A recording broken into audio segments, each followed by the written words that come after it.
L'arbre le plus gros du monde est si gigantesque qu'il s'est vu attribuer le nom de General Sherman.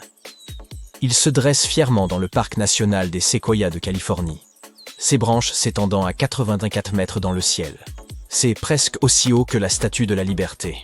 Quant à son poids, si nous pouvions le poser sur une balance, nous aurions besoin de 400 éléphants pour équilibrer le tout. Sa base s'étend sur 11 mètres de diamètre, ce qui serait assez pour y garer 2 berlines bout à bout. La Californie est le dernier endroit sur Terre où ces arbres colossaux poussent naturellement. Pendant l'ère glaciaire, ils prospéraient en Amérique du Nord ainsi qu'en Europe, mais à mesure que les glaciers ont reculé, les séquoias ont peu à peu disparu. Aujourd'hui, ils prospèrent jusqu'au long du versant occidental du massif de la Sierra Nevada et s'appuyant sur la fonte des calottes glaciaires pour étancher leur soif. Le General Sherman attire des milliers de visiteurs chaque jour et l'infrastructure du parc est conçue pour répondre à cette affluence. Il n'y a qu'une courte promenade de 800 mètres à effectuer depuis le parking le plus proche pour accéder à ce géant verdoyant. En chemin, une borne de pierre illustre la forme et la taille de la base de l'arbre pour donner aux visiteurs une idée de son immensité. On estime que ce fameux séquoia aurait entre 2300 et 2700 ans et aurait été témoin de siècle après siècle de bouleversements. Il a germé durant les premiers jours de l'Empire romain. Lorsque les colons sont arrivés en Californie à la fin du IXe siècle, ils ont d'abord essayé d'exploiter ces séquoias, pensant que leur bois était précieux. Cependant, l'effort colossal nécessaire pour abattre ces géants était presque inconcevable pour l'époque.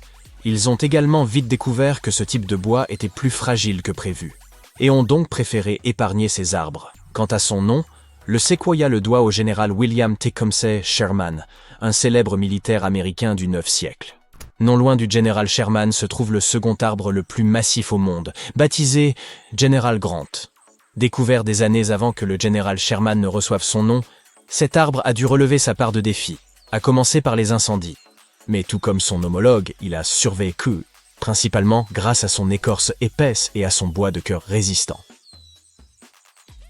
Pour ce qui est de l'arbre le plus ancien, nous savons depuis longtemps qu'il s'agit d'un pin bristlecone du grand bassin des États-Unis, nommé Mathusalem. Il se trouve également en Californie.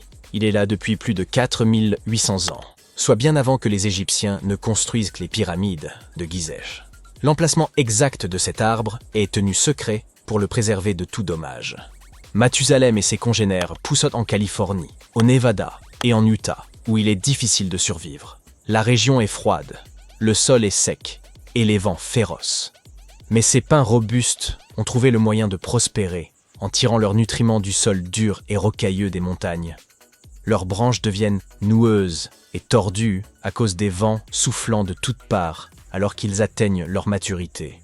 Cela leur donne l'air un peu débrayé, mais c'est une mesure de protection supplémentaire pour ces arbres lors des puissantes tempêtes.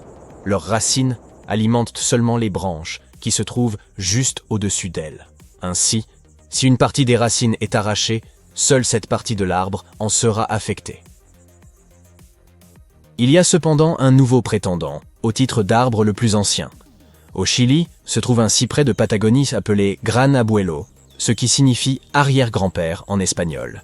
Il pourrait être encore plus vieux que Mathusalem d'environ 500 ans. Cela signifierait que cet arbre a vu se promener des gens depuis l'âge de bronze. Pour déterminer l'âge d'un arbre, nous devons généralement regarder à l'intérieur et en compter les cernes. Pour le Gran Abuelo, cependant, les scientifiques ont utilisé des calculs complexes afin d'estimer son âge. Tous les experts ne sont pas encore convaincus par cette méthode. Quel que soit l'arbre le plus vieux, Mathusalem et le Gran Abuelo ont assisté à de nombreux changements au cours de leur longue existence. Chaque cerne de leur tronc contient des informations sur les intempéries de l'année où il est apparu. Les chercheurs peuvent en apprendre énormément sur le climat passé de notre planète en étudiant ces arbres anciens. L'arbre le plus grand du monde est également interdit aux visiteurs, mais il s'agit d'une mesure de sécurité récente. Son nom est Hyperion, et il se trouve dans le parc national de Redwood, en Californie.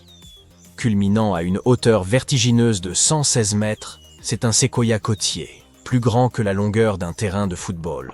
Nommé d'après un titan de la mythologie grecque, Hyperion a été découvert en 2006 par 2 chercheurs. Le parc abrite d'autres arbres incroyablement hauts, comme Hélios et Icare, tous deux atteignant également des hauteurs de plus de 110 mètres.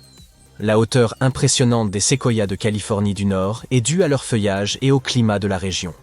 Ces arbres absorbent et retiennent l'humidité du brouillard matinal, et leurs germes favorisent le rétablissement après une blessure, leur permettant de vivre très longtemps. Cependant, leurs racines peu profondes les rendent vulnérables aux dommages causés par les randonneurs. Bien qu'ils détiennent ce record, l'apparence d'Hyperion peut ne pas sembler à la hauteur de tout ce battage médiatique. Il est difficile d'en apprécier la taille vertigineuse depuis le sol, et son tronc n'est pas si impressionnant. Hyperion est actuellement abrité dans une section fermée du parc sans sentier balisé. Mais malgré tout, de nombreux promeneurs ont piétiné les environs au fil des ans, endommageant son habitat. De nombreux déchets ont également été retrouvés par le passé. Le parc a récemment publié un communiqué exhortant les visiteurs à éviter cet arbre, sans quoi ils pourraient devoir s'acquitter d'amendes de plusieurs centaines de dollars, ou même se retrouver derrière les barreaux.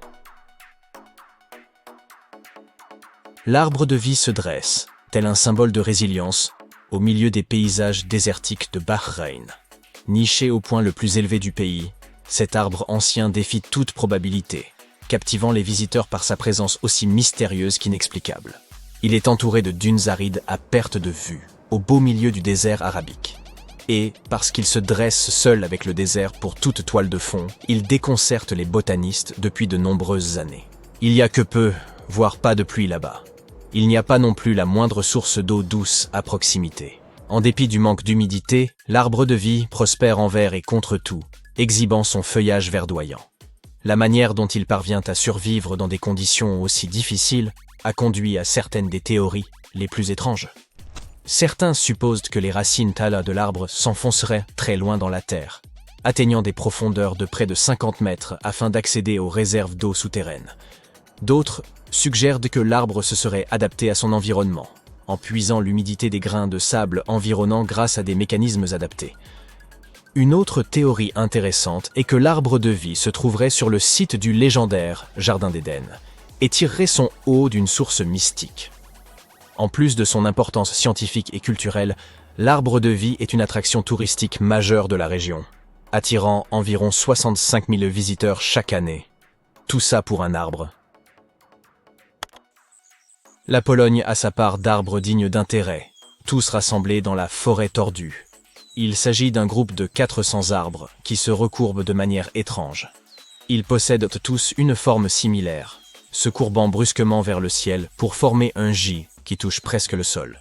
Plusieurs théories s'affrontent pour expliquer l'apparence de ces arbres. Certains pensent qu'une forte tempête de neige a pu les recouvrir lorsqu'ils étaient bêtes et jeunes, les poussant vers le bas. D'autres croient que la gravité inhabituelle de la région pourrait avoir affecté leur croissance. Une hypothèse intéressante suggère que les gens qui ont planté ces arbres dans les années 20 aient pu chercher à les courber exprès. Ces formes auraient eu pour but d'accélérer la fabrication des meubles.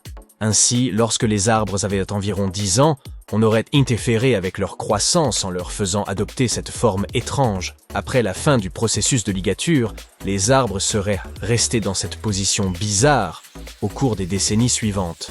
Quoi qu'il en soit, ce qui est arrivé à un arbre est arrivé à tous les autres, car ils sont tous arrangés de la même manière. L'intervention humaine est donc l'explication la plus probable.